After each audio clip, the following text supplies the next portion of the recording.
Tonight, here a warning about Facebook and what some believe it's doing to kids. The warning comes from two of the company's earliest executives. Carter Evans is following this. We kind of knew something bad could happen. Chamath Palihapitiya, a former Facebook executive once in charge of user growth, now says he has tremendous guilt about the social network he helped build. We have created tools that are ripping apart the social fabric of how society works. And it's influencing the next generation.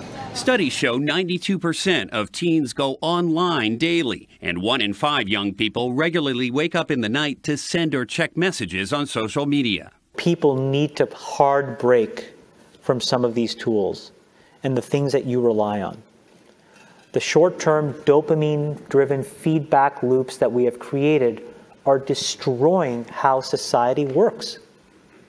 No civil discourse, no cooperation, misinformation, mistruth. Bad actors can now manipulate large swaths of people to do anything you want. He's not the only social media executive blowing the whistle. Former Facebook president Sean Parker recently said the initial goal was to get people hooked. You're exploiting a vulnerability in human psychology. The inventors, creators understood this consciously, and we did it anyway. We have to hold the tech industry accountable. Jim Steyer is founder of Common Sense Media. They, in many cases, have ignored the consequences, some of the downsides of some of the innovations they brought to our society. You don't realize it, but you are being programmed.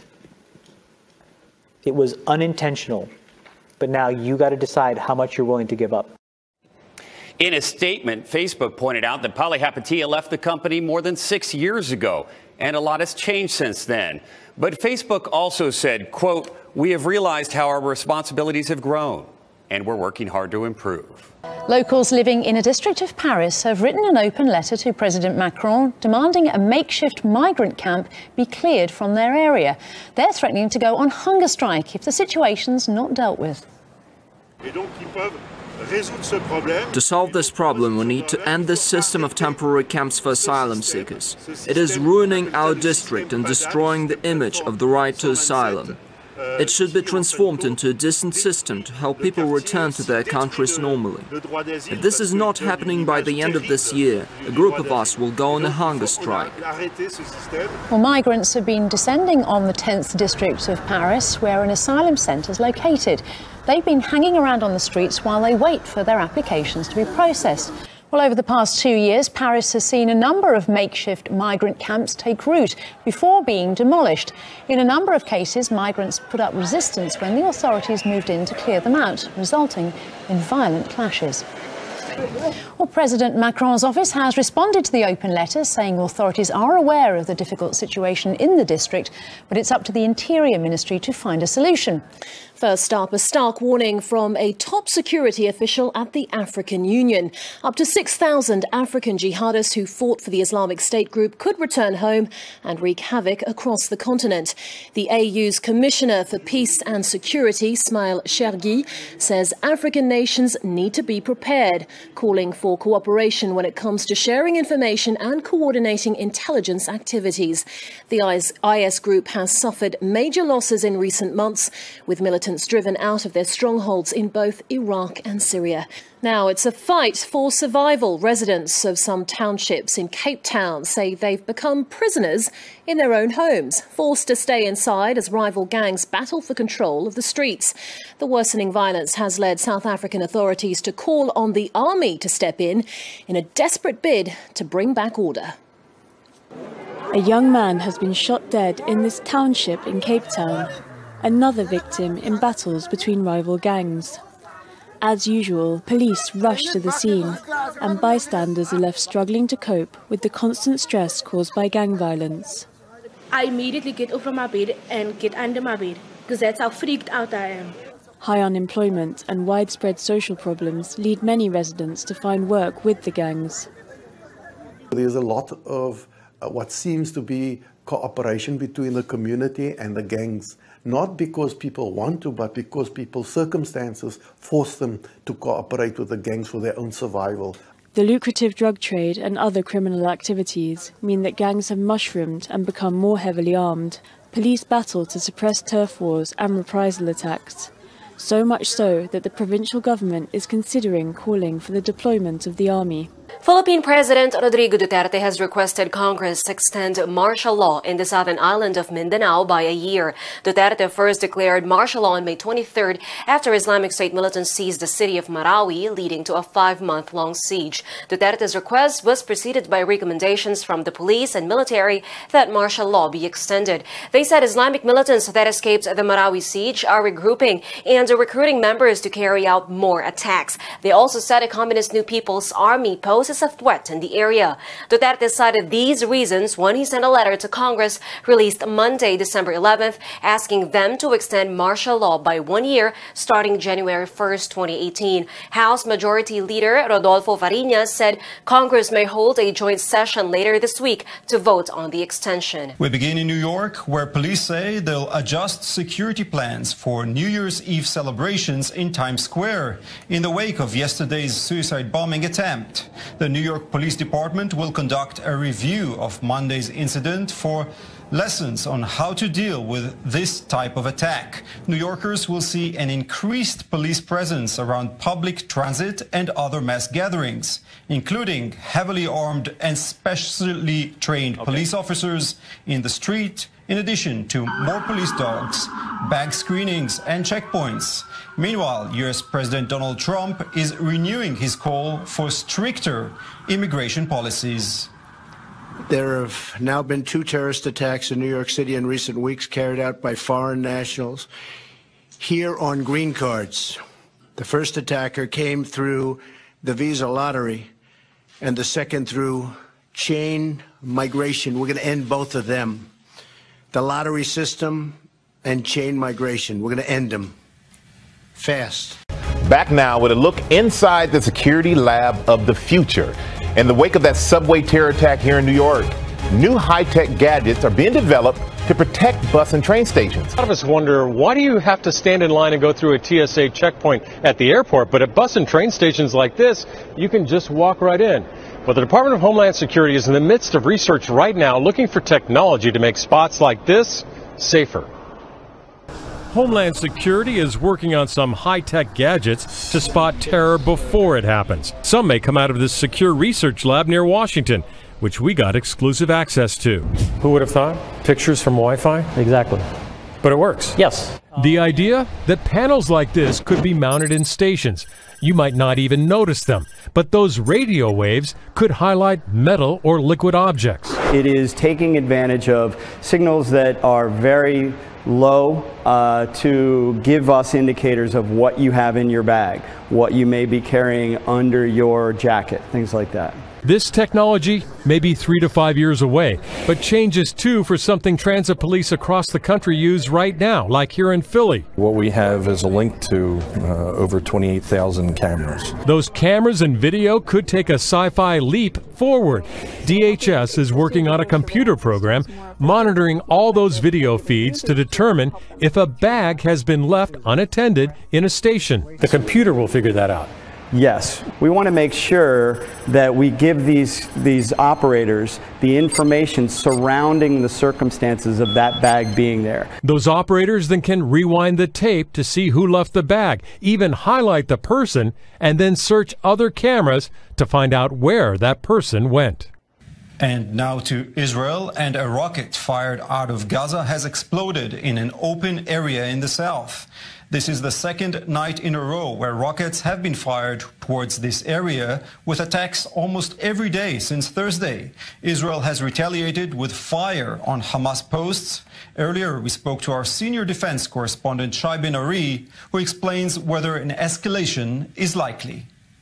That is a possibility. If we see this continue, we could see a stronger response from Israel, and we have seen that kind of thing in the past. There have been rocket strikes, for example, that have landed in the city of Sderot, and with the reaction being even some 50 airstrikes inside the Gaza Strip as a sort of a message of deterrence, let's say, or to try and convey that message at least. Turkish President Recep Tayyip Erdogan will head an emergency summit of the world's Islamic leaders on Wednesday as he looks to lead attendees toward a coordinated response to the US recognition of Jerusalem as Israel's capital. US President Trump's announcement last week prompted an outpouring of anger in the Muslim and Arab world, where tens of thousands of people took to the streets to denounce the Jewish state and show solidarity with the Palestinians. Iranian Revolutionary Guards commander Qasem Soleimani says his nation is ready to support Palestinian forces in the Gaza Strip days after the U.S. recognized Jerusalem as Israel's capital. Commander of the Al-Quds force made the offer in a phone call late Monday with leaders of groups in Gaza, according to the Revolutionary Guards website, which didn't give details of the assistance proffered. Other forces in the region are ready to defend the Al-Aqsa Mosque in Jerusalem.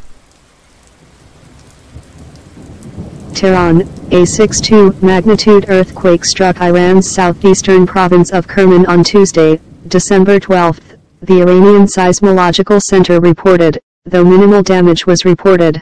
Officials said old houses were damaged in 6 villages, and classes at schools and universities were cancelled. Iran's worst quake in recent years was a 6.6 magnitude tremor that struck near Bam in 2003, decimating the ancient city and killing at least 31,000 people.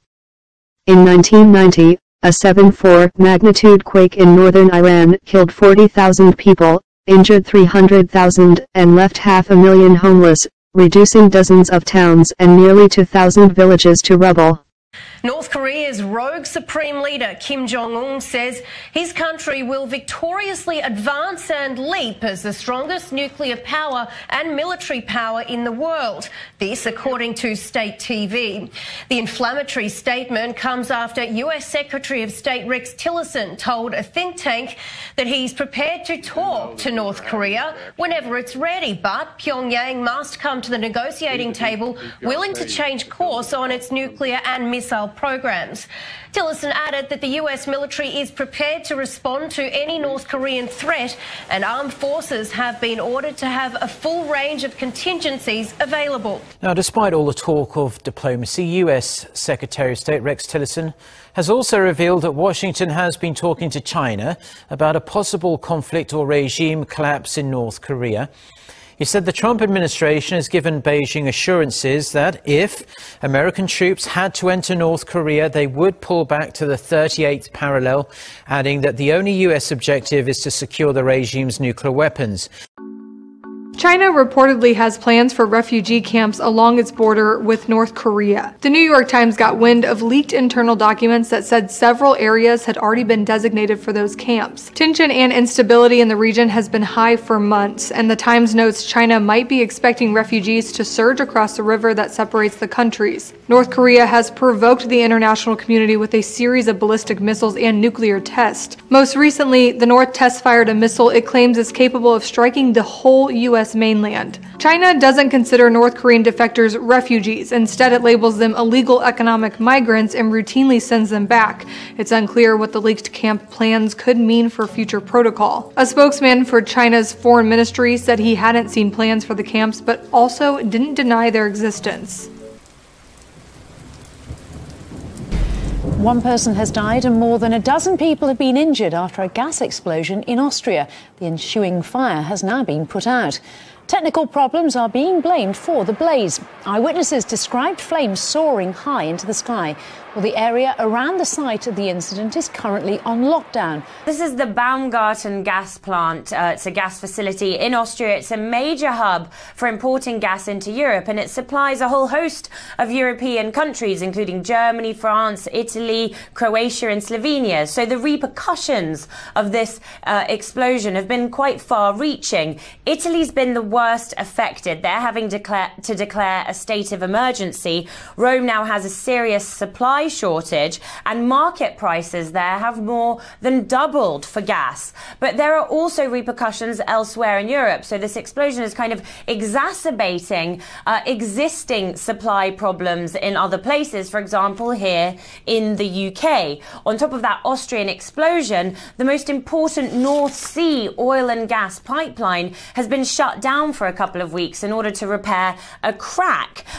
So that's affecting that as well. And on top of that, there's also a severe cold snap that's paralyzed much of the country, and gas is very much in demand. So prices for suppliers have increased, they've surged, and there are fears now that that price increase could be passed on to consumers here in the UK, which would be a very bitter pill for people to swallow here at this time of year. So this perfect storm of just three variables goes to show you just how vulnerable the energy supply to Europe is at times like this. So thousands have been forced from their homes by floodwaters in two historic Italian towns.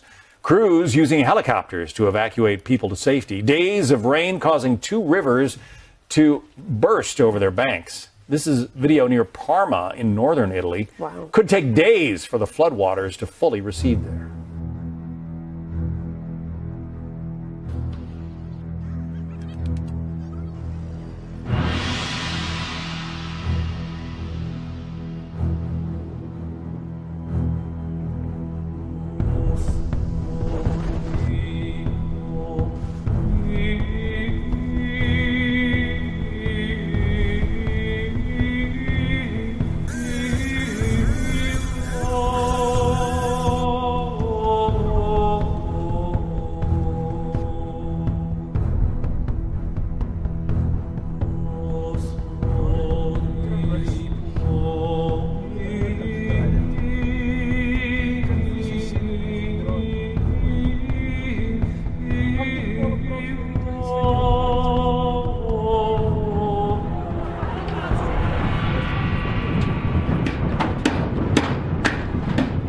It's a somber mood here in the Mamelo informal settlement, where residents go through debris hoping to salvage some of their belongings. Most residents were at work during yesterday's tornado, leaving only children at home at the time of the natural disaster.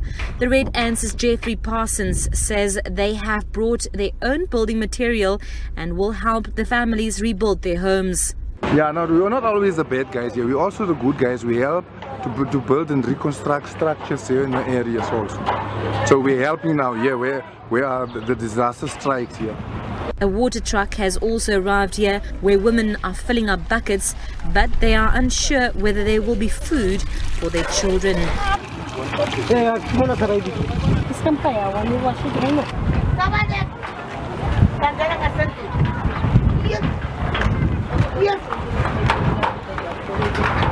Midvale Mayor Bongani Baloyi says the municipality has made arrangements to feed those affected by the natural disaster. Some food supplies which will be distributing shortly after lunch at 1 o'clock in the community hall here in Mamelo. Just as she approached Philadelphia on Interstate 95, Kate McClure realized her car was running out of gas, so she pulled off onto an exit ramp. It was 11 p.m. She was out of cash and all alone. I was, a little bit nervous. Suddenly, a shadowy figure emerged from the darkness and told her to lock her doors and sit tight because he was going to help her. And that's how Kate met Johnny, a homeless man who can usually be found sitting on a guardrail reading a book. Johnny only had $20 to his name, but that night he used it all to buy Kate gas a few blocks away. And he said, don't worry about it, I got you. And then he came back with a gas can and put gas in my tank. Thanks to Johnny, Kate made it to her destination. But to show her gratitude, she returned several times, bringing Johnny gifts and learning more about him, like how he's a veteran and a former firefighter and paramedic. Eventually, she decided she had to do more, so she started a GoFundMe page. Her goal?